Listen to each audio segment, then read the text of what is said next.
Hey, how's it going? We haven't put out one of these videos in a while, but we are back. So we just hired a couple new people, super excited about that, and hopefully we'll be putting a lot more of these videos out on a regular basis. The questions have been awesome that have been coming in, and today we're going to be covering how to provide impact with a local church or a nonprofit. You can take this and run with it. What's the best ways to go about job hunting, and what is the most challenging part of my day?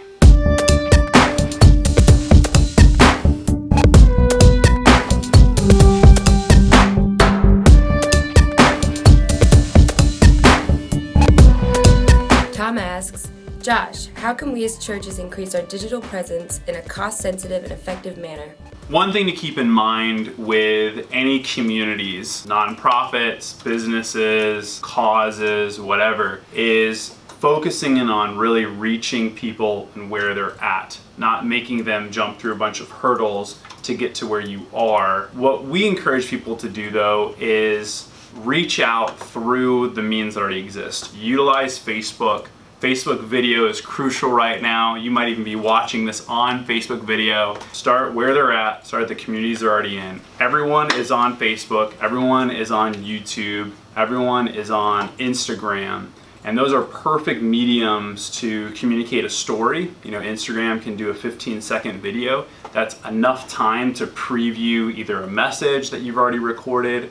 The great thing about churches is they're putting out weekly content in the form of sermons, and those can be recorded both in audio form and visual video form, and that can make great content that you can repurpose, both pulling out quotes and putting them as like an Instagram post, a certain quote or passage from the scriptures that may have been impactful from that message. Maybe they missed something if they were in the sermon, maybe they're traveling and they want to stay connected. Those are some great ways of doing that. For organizations that aren't churches, think about ways that you already are producing content that you can repurpose and turn into something that is public facing. Morgan asks, advice for getting a job before graduation?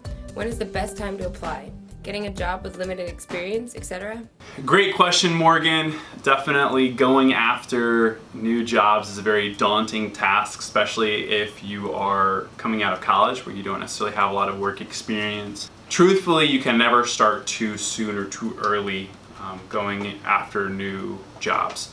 One of the biggest things you have to keep in mind is ways that you can provide the most value right out of the gate. Most career opportunities, most jobs aren't going to have the expectation that you're going to come in as an expert, whether that's in marketing, whether that's in sales, operations, development, HR, you name it.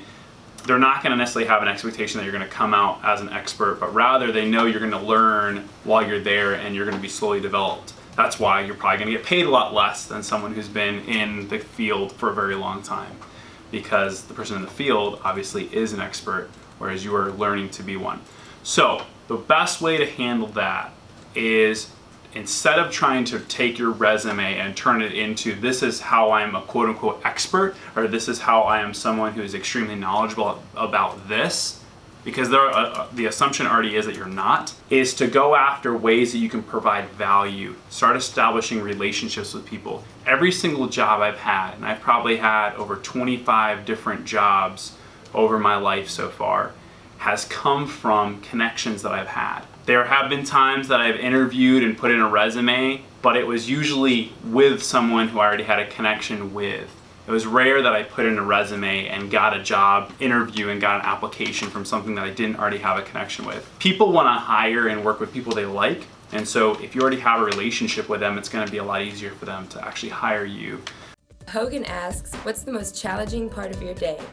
Most challenging part of my day? It's a tough one. Good question, Hogan. I would say the most challenging part of my day is between the hours of 3 and really 6 p.m. Usually there's been a lot that's been going on, and at that point not only are you mentally usually pretty exhausted from all the meetings you've had and from all the discussions, but also you have a lot going on in your brain, and so it can be very hard to simplify everything that you've been working on and kind of break it down to the tasks that have the most value at that time. You know, you might have heard a discussion earlier in the day about some new innovative software, or you might have heard a referral for a new potential person to hire, or you might have seen some new leads that you want to do some more prospecting on. Whatever it is, there's just so many distractions. So between 3 and 6, it can be hard to really focus on what is most meaningful for that day, and then also start to structure